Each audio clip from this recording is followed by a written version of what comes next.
स्वागत है आप सबका आज के इस वीडियो में। आज हम करने जा रहे हैं पार्ट 4 चैप्टर 12 साइंस का जो था इलेक्ट्रिसिटी अपने चल रहा था उसका लास्ट पार्ट आज आपके सामने लेके आ गया हूँ।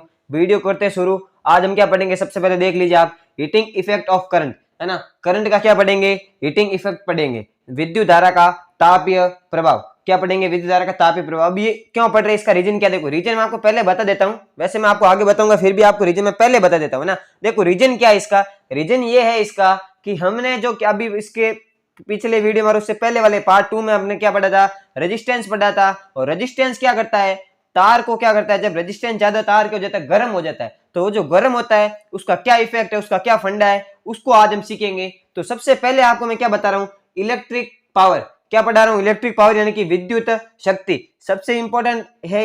इसके अंदर जो है ना इफेक्ट है ना, हीटिंग इफेक्ट, इसका इंपॉर्टेंट पार्ट है। इलेक्ट्रिक करंट पढ़ लिया अपन ने, पहले आप पढ़ रहे हैं इलेक्ट्रिक पावर। देखो डेफिनेशन क्या है, rate of work done is called power. Simple सी डेफिनेशन है कि rate of work done is called power. आपने एक डेफिनेशन और पढ़ी थी, rate of flow of charge, वो किसकी थी, इलेक्ट्रिक करंट की। तो rate of flow of charge का जो फॉर्मूला बना था वो क्या बना था, I equal to Q upon T. तो अब ये डेफिनेशन क्या, देखो rate of work done is called, है ना, वर्क डन, तो W यानी वर्क क्या होता है, W होता है उसकी रेट, तो P का जो फॉर्मूला वो क्या बन जाएगा, W अपॉन टी, क्या बन जाएगा, W अपॉन टी। बात समझ में आई क्या, W अपॉन टी बन गया। Where P is power, P क्या है, पावर है, W क्या है, वर्क डन आपको पता ही है, और T आपको पता ही क्या होता है, टाइम। T आपको पता ही है क्या होता है भाई साहब जी, टाइम। ओके, यहां तक समझ में आ गया फॉर्मूला कैसे बना, P equal to W upon T, ये फॉर्मूला बन गया, क्योंकि रेट ऑफ वर्क डन क्या होता है, इलेक्ट्रिक पावर होता है, तो P इक्वल टू क्या बन गया, W अपॉन टी। अब देखो मैंने आपको ये जो पोटेंशियल पढ़ाया था तो एक फॉर्मूला बताया था V का, क्या बताया था, V equal to W upon Q। तो यहाँ से W की वैल्यू निकालो, तो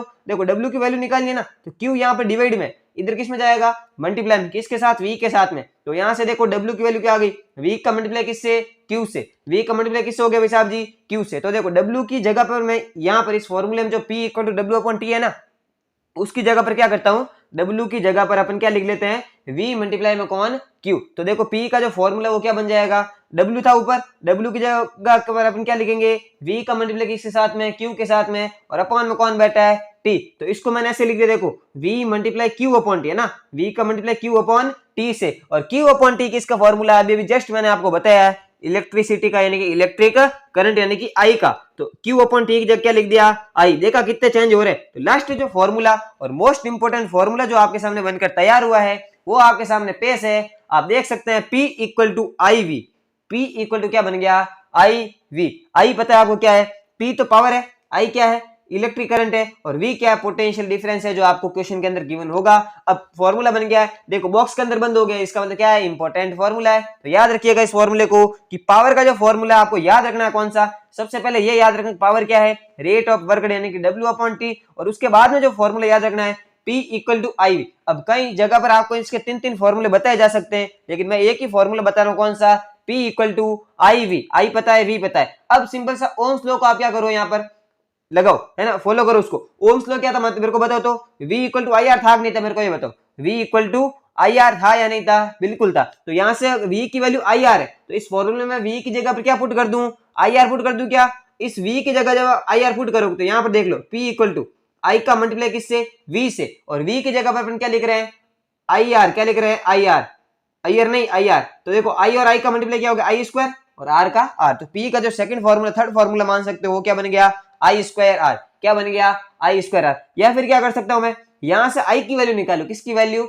आई की वैल्यू निकाल लू, और इस फॉर्मूले में क्या कर दूं, पुट कर दूं। तो यहां से अगर आई की वैल्यू निकालूंगा तो वो आएगी V अपॉन आर। क्या आएगी, V अपॉन आर। आएगी कि नहीं आएगी, मेरे को ये बताओ। यहां से जब आप आई की वैल्यू लिखोगे, कितना लिखोगे, V अपॉन आर। अब इस V अपॉन आर को आप कहां रख दो, यहाँ पर आई की जगह रखो, तो रख के देख लो यहाँ पर क्या बन रहा है, P इक्वल टू आई की जगह पर क्या रखना है, V अपॉन आर, और इसका मल्टीप्लाई किसके साथ में, V के साथ में। तो V और V का मल्टीप्लाई क्या हो जाएगा, V स्क्वायर अपॉन आर। तो फॉर्मूला क्या बन गया, V स्क्वायर अपॉन आर। तो तीन फॉर्मूले बने आपके सामने, कैसे बने मैंने आपको सिखा दिया। देखो पावर के चार फॉर्मूले, सबसे पहले देखो डेफिनेशन याद रखना। डेफिनेशन क्या होती है, rate of work done is called power, P equal to W upon T. उसके बाद में फॉर्मूला क्या बनेगा, जब W की वैल्यू आप पुट करोगे ना, V मल्टीप्लाई Q, तो फॉर्मूला बन जाएगा P equal to I V. उसके बाद में आप ओम्स लॉ लगाओ, यहाँ पर V equal to I R, तो V की जगह जब जब आप आई आर रखोगे तो P का फॉर्मूला क्या बनेगा, आई स्क्वायर आर बन जाएगा। और जब आप I की जगह पर रखोगे वैल्यू तो P की वैल्यू क्या बन जाएगी, formula V square upon R. तीनों फॉर्मूले सेम ही है, बस घूम फिर के आपको बुद्धू बना रहा है, आपको बुद्धू बनना नहीं है। बात समझ आ गई क्या? अब देखो SI unit of power, main चीज आ गई यहाँ पर, बहुत अच्छी इंपॉर्टेंट चीज, ध्यान से समझिएगा इसको कि SI यूनिट ऑफ पावर जो है वो क्या होती है, वॉट होती है। क्या होती है, वॉट, वाट नहीं, वॉट है ना, वाट नहीं लगा रही यहाँ पर, वॉट होती है। लेकिन ये वॉट जो है ये यूज नहीं करते। ये क्यों यूज नहीं करते? क्योंकि ये बहुत ही स्मॉल होती है। क्या होती है, वेरी वेरी स्मॉल। देखो it is very very small, so we use kilovolt. अपन क्या करते हैं, किलो वोल्ट नहीं कह रहा हूँ, किलो वॉट कह रहा हूँ, ध्यान रखना है ना, किलो वॉट कह रहा हूँ। तो 1 किलो वॉट के अंदर कितने वॉट होते हैं भाई साहब जी, 1000 वॉट होते हैं। जैसे जैसे 1 केजी के अंदर 1000 ग्राम होते हैं, वैसे के वैसे 1 किलो वॉट में कितने वॉट हो जाएंगे भाई साहब जी, 1000 वॉट हो जाएंगे। बात समझ आ गई क्या? 4 फॉर्मूले पढ़े, P equal to W upon T, P equal to I V, P equal to I square R और P equal to V square upon R. इससे अच्छा मेरे को नहीं लगता आपको कोई पढ़ाएगा। अब बढ़ता है इसके आगे, ध्यान से समझो। देखो भाई अब इसका आगे सेकंड पार्ट देखो। सेकंड में आपको क्या पढ़ना है, इलेक्ट्रिक एनर्जी, जिसको अपन हीट भी बोल सकते हैं। क्या पढ़ेंगे अपन अब, इलेक्ट्रिक एनर्जी यानी कि हीट, विद्युत ऊर्जा यानी कि विद्युत ऊष्मा भी बोला जा सकता है। अब ये क्या होता है, थ्योरी पढ़ते हैं, बाद में फॉर्मूले पे कॉन्सेप्ट पे अपन चलेंगे। तो देखिए, we know that some energy is required to flow the current in wire which is produced by cell और battery by a chemical reaction inside it. ये क्या कह रहा है कि अब ये कह रहा है वी नो, हम जानते हैं, अपन जानते हैं भाई, जो देखो करंट क्या फ्लो हो रहा है चार्ज के अंदर, मतलब चार्ज इलेक्ट्रॉन फ्लो हो रहा है ना। इलेक्ट्रॉन को कौन फ्लो करता है, मेरे को ये बताओ। मैंने आपको बताया था कि कुछ न कुछ पावर उसके अंदर लग रही है, कुछ एनर्जी लग रही है, और जो एनर्जी वो कहां से आती है, प्रोड्यूस्ड बाय सेल और बैटरी। या तो सेल या बैटरी से आती है, और उस सेल और बैटरी में कैसे आती है, उसके अंदर एक केमिकल रिएक्शन होती है जो क्या करती है, एनर्जी प्रोड्यूस करती है। और एनर्जी प्रोड्यूस करती है तो वो एनर्जी क्या करती है, चार्ज का फ्लो कराती है, यानी कि कुल मिला के करंट का क्या कराती है, वायर के अंदर करंट का फ्लो करवाती है। तो ड्यू टू रजिस्टर, अब देखो होगा क्या, अब जो वायर है उसके अंदर रजिस्टर है कि नहीं भाई। देखो जो भी वायर किसी न किसी मटेरियल का बना है, तो जो मटेरियल जो होगा उसका कुछ ना कुछ रेजिस्टेंस होगा ही होगा, चाहे वो कुछ भी क्यों ना हो, है ना। मिनिमम 0 हो सकता है, लेकिन 0 तो पॉसिबल नहीं है, यानी कि कुछ ना कुछ रेजिस्टेंस होगा ही होगा, ये ध्यान रखना। अब देखो, due to register of wire energy is consumed by wire because of this some energy expended in heat to raised temperature of any gadget. ये क्या कह रहा है, देखो अगर देखो तार है, तार के अंदर करंट फ्लो हो रहा है, तो उसको फ्लो करने में कुछ एनर्जी रिक्वायर्ड होगी कि नहीं होगी। ठीक है, एनर्जी रिक्वायर्ड है। अब एनर्जी रिक्वायर्ड है तो एनर्जी दे दी, किसने दे दी, बैटरी ने दे दी, सेल ने दे दी। अब देखो जो तार का रजिस्टर है वो क्या करेगा, रजिस्टर क्या करता है मेरे को ये बताओ, इलेक्ट्रॉन को फ्लो होने से रोकेगा। तो फ्लो होने से रोकेगा तो एनर्जी इधर से इलेक्ट्रॉन को धक्का देगी, तू जा आगे जा आगे जा। जबकि रेजिस्टेंस क्या करेगा, नहीं तेरे को आगे नहीं जाना, तो टकरा होगी कि नहीं होगी, तो उसकी कुछ ना कुछ एनर्जी वहां पर क्या होगी, कंज्यूम होगी। कुछ ना कुछ क्या होगी, कंज्यूम होगी, किसके थ्रू, वायर के थ्रू। तो बिकॉज ऑफ दिस, इसके कारण क्या हो जाएगा, some energy expended in heat, तो तार क्या हो जाता है, गर्म हो जाता है। आपने देखा होगा टीवी भी गर्म हो जाती है चलते चलते ज्यादा समय तक, तो वो इसी कारण होती है, क्योंकि रेजिस्टेंस क्या करता है, रोकता है किसको, करंट को, और करंट पीछे से एनर्जी धक्का दे रहा है। तो आपको पता ही है एनर्जी जो है किस में होगी, कंज्यूम होगी, और किस फॉर्म में होती है, वो हीट के फॉर्म में कंज्यूम होती है। किसके फॉर्म में होती है, हीट की फॉर्म में कंज्यूम होती है। इसी के कारण जो आपके गैजेट है या फिर जो भी वायर है वो क्या हो जाता है, गर्म हो जाता है। वो वायर क्या हो जाता है, गर्म हो जाता है। बात समझ आई क्या? अब देखो एनर्जी का फॉर्मूला क्या बन गया, पावर को मल्टीप्लाई कर दो किससे, टाइम से। पावर को किससे मल्टीप्लाई कर दिया जाए, टाइम से कर दिया जाए, तो किसका फॉर्मूला आ जाएगा, एनर्जी का। तो अब आप पावर का फॉर्मूला पीछे पढ़ के आए हो, उसको किससे मल्टीप्लाई कर दो, टाइम से मल्टीप्लाई कर दो, तो आपके सामने किसका फॉर्मूला बन जाएगा, एनर्जी, यानी कि एक तरह से किसका, हीट का फॉर्मूला बन के आ जाएगा। This energy gets dissipates in the wire as heat, so amount of heat H is. देखो भाई ये जो एनर्जी है वो किस फॉर्म में डिसिपेट हो गई, किस फॉर्म में व्यर्थ हो गई, बताओ तो, हीट की फॉर्म है, क्योंकि तार गर्म हो गया तो कुछ ना कुछ एनर्जी वहां भी है, तो एनर्जी वहां कंज्यूम हो गई, डिसिपेट हो गई। उसकी आपको अमाउंट निकालना, कितनी एनर्जी गई, कितना हीट गया, तो उस हीट को लिखते हैं अपन कैपिटल एच से। क्या लिखते हैं, कैपिटल एच से। तो आपने एनर्जी का फॉर्मूला क्या पढ़ा, पी का मल्टीप्लाई किसके साथ, टी टाइम के साथ। तो यहां पर भी आप क्या करोगे, एच इक्वल क्या बन जाएगा, पी का मल्टीप्लाई किससे कर दो, टाइम टी से कर दो, पी का मल्टीप्लाई किससे कर दो, टाइम टी से कर दो। तो मल्टीप्लाई कर दो, पी का मल्टीप्लाई टी से करना है। तो एच का जो फॉर्मूला वो क्या बनेगा, मेरे को ये बताओ। पी का सबसे पहला फॉर्मूला आपने पीछे पढ़ा था, क्या पढ़ा था, आई का मल्टीप्लाई किससे, जल्दी से बोलो, V. P equal to I V पढ़ा था कि नहीं पढ़ा था। इसका मल्टीप्लाई टी से करो, क्या बन जाएगा,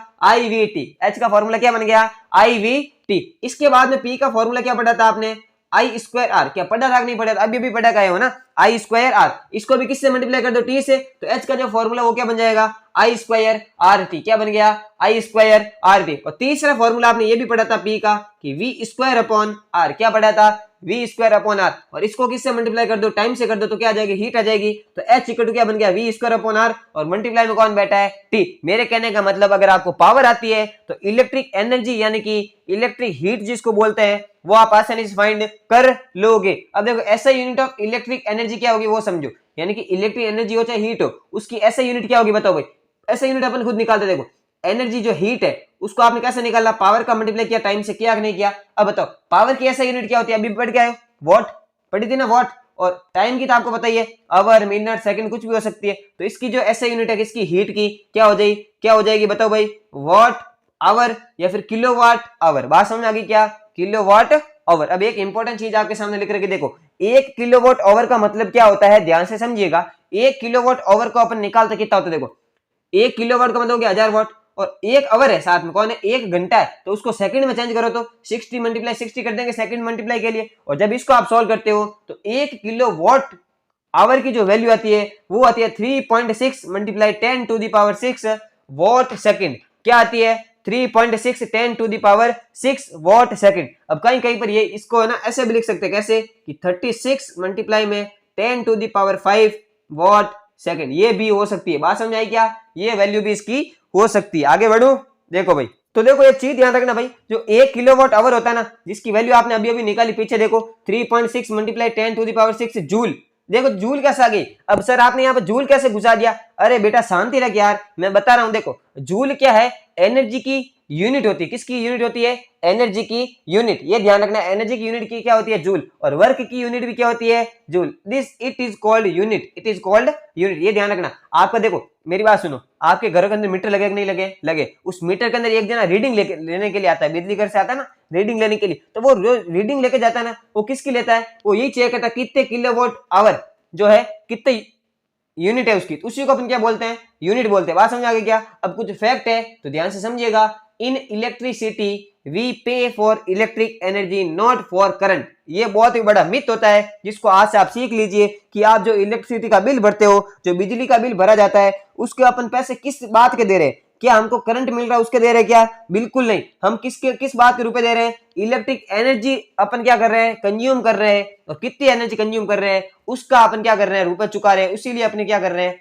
पे कर रहे हैं। बात समझ आ गई क्या। अब इसके देखो प्रैक्टिकल एप्लीकेशंस देखते हैं, जो आपने हीटिंग इफेक्ट पढ़ा ना उसके प्रैक्टिकल एप्लीकेशन देखते हैं। सबसे पहला देखो, heat production concept is used in electric iron, electric toaster, electric heater also. ये जो हीट प्रोडक्शन का जो कॉन्सेप्ट है ये किसके अंदर यूज होता है भाई, आयरन के अंदर होता है, टोस्टर के अंदर होता है, आपको पता ही है, और हीटर के अंदर भी होता ही है। ये कौन सा कॉन्सेप्ट, अभी जो आपने पढ़ा है हीटिंग इफेक्ट ऑफ करंट। इस करंट के हीटिंग इफेक्ट को अपन किस में यूज करते हैं, आयरन में, टोस्टर में और इलेक्ट्रिक हीटर में। सेकंड देखो, this concept is also used in bulb to produce light by heat. ये तो मैंने आपको पहले ही बता दिया था कि जो बल्ब, जो पीले वाले बल्ब होते हैं ना, है ना, उसके अंदर जो लाइट है वो किससे प्रोड्यूस होती है, गर्मी से, हीट से पैदा होती है। ये ध्यान रखना, मैंने आपको पहले ही बता दिया, क्योंकि उसके अंदर जो फिलामेंट होता है ना टंगस्टन का बना हुआ, पीछे वाली वीडियो बताया था मैंने, टंगस्टन का बना हुआ फिलामेंट होता है ना, वो फिलामेंट क्या होता है, ज्यादा गर्म होता है। जितना ज्यादा गर्म होता है उतना ही ज्यादा क्या होगा भाई साहब जी, हीट जो है ज्यादा प्रोड्यूस होगी। तो हीट ज्यादा प्रोड्यूस होने से लाइट भी क्या होगी,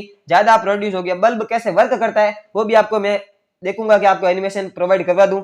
चलिए आगे बढ़ते, देखो थर्ड और मोस्ट इंपोर्टेंट है, तो ध्यान से समझिएगा। थर्ड क्या है, थर्ड कह रहा है फ्यूज। आपने ये पढ़ा होगा कि फ्यूज उड़ गया, है ना, आपका फ्यूज नहीं कह रहा हूं मैं, आपने कहीं सुना होगा फ्यूज उड़ गया कि इसी कारण लाइट चली गई। तो फ्यूज क्या होता है, तो अभी आप समझ लीजिए कि फ्यूज क्या। देखो it is connected in series combination to our whole circuit. क्या कह रहा है, फ्यूज होता है क्या, आपका जितना भी सर्किट होता है ना पूरे घर का, उसके सीरीज के अंदर क्या करते हैं अपन, कनेक्ट करते हैं किसको, फ्यूज को। किसको, फ्यूज को। अब आप बताओ सीरीज कॉम्बिनेशन क्या होता है। इससे पीछे वाले पार्ट में मैंने आपको पढ़ाया था कि अगर मान लो ये आपका घर है, ठीक है, ये आपके घर के अंदर वायर आ रहा है, क्या आ रहा है, वायर आ रहा है। तो वायर अगर जा रहा है, अगर मान लो यहाँ पर एक स्विच है आपके घर के अंदर, एक बाहर वाला कमरा है, उसके आगे फिर रसोई मान लो, फिर आगे कुछ भी कमरा है, ऐसे ऐसे करके लाइट वापस बाहर आती है ना, ये सर्किट होता है पूरा। ये ध्यान रखना, लाइट आती भी है आपके घर में और वापस जाती भी। तभी तो आपको पता है 2 वायर होते हैं, 2 वायर नहीं होते क्या, बिल्कुल होते हैं 2 वायर। तो देखो भाई अब ध्यान समझिएगा, जो फ्यूज है उसको अपन कैसे कनेक्ट करते हैं, ये तार है ना घर के अंदर आ रहा है ना, ये सीरीज कॉम्बिनेशन है। अब यहाँ पर कनेक्ट करते हैं, देखो यहाँ पर कनेक्ट किया जाता है, यहाँ पर कनेक्ट किया जाता है किसको, फ्यूज को। किसको, फ्यूज को। अब देखो घरों के अंदर ये सीरीज कॉम्बिनेशन नहीं होता है, घरों के अंदर कौन सा कॉम्बिनेशन होता है, पैरेलल कॉम्बिनेशन होता है, उसका रीजन भी मैं अभी आपको बताऊंगा। देखो भाई, फ्यूज को अपन क्या करते हैं, सीरीज में कनेक्ट करते हैं। ये पूरा मान लो घर का आपके सामने जो सर्किट है वो पूरा घर का सर्किट है, उसके आगे अपन क्या करते हैं, फ्यूज कनेक्ट करते हैं। क्यों? अब देखो उसका होता क्या है, रीजन क्या है उसका, it is made of alloys which have suitable यानी कि लो मेल्टिंग पॉइंट। अपन उन एलॉय से इसको बनाया जाता है फ्यूज को जिनका जो मेल्टिंग पॉइंट है वो क्या होता है, बहुत ही कम होता है। मेल्टिंग पॉइंट क्या होता है कि वो टेम्परेचर जिस टेम्परेचर पर कोई भी मेटल लिक्विड में क्या हो जाए, चेंज हो जाए, मेटल जो पिघल जाए, उसको अपन क्या बोलते हैं, मेल्टिंग पॉइंट बोलते हैं। तो इस जो है ना फ्यूज होता है ना, वो किसका बना हुआ होता है, जिसका बहुत ही कम मेल्टिंग पॉइंट होता है उसका बना होता है। क्यों बना होता है, देखो एग्जाम्पल देख लो, एल्यूमिनियम का हो सकता है, कॉपर का, आयरन का, पीबी लेड होता है, इन सब का हो सकता है।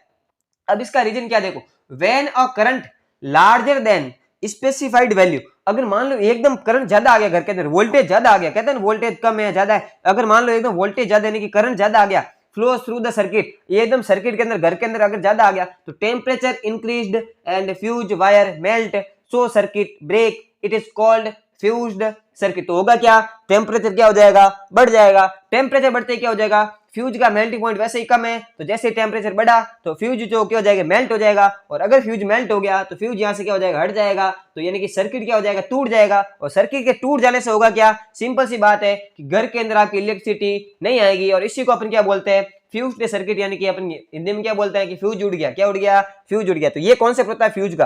फ्यूज के अंदर है ना एलओ यूज करते हैं जिसका मेल्टिंग पॉइंट बहुत ही कम होता है। जैसे ही करंट ज्यादा आता है, अगर वोल्टेज ज्यादा आता है तो फ्यूज जो है टेम्परेचर बढ़ जाता है, फ्यूज का वो मेल्ट हो जाता है, सर्किट ब्रेक हो जाता है, सर्किट ब्रेक होते क्या उड़ जाता है अपना, उस सर्किट का फ्यूज उड़ जाता है। बात समझ आ गई क्या? चलिए चैप्टर हो गया समाप्त, और वीडियो को भी यही करते हैं अपन समाप्त। अगर आपको ये वीडियो बहुत ही अच्छा लगा हो तो इस वीडियो को लाइक करना ना भूले, चैनल को सब्सक्राइब कर दे और बेल आइकन दबा दे, जिससे होगा क्या, आने वाली वीडियो की नोटिफिकेशंस आपके पास सबसे पहले पहुंचेगी। अब हम मिलेंगे इसके आगे के और एक और नए पार्ट में, तब तक के लिए जय हिंद, जय भारत, धन्यवाद।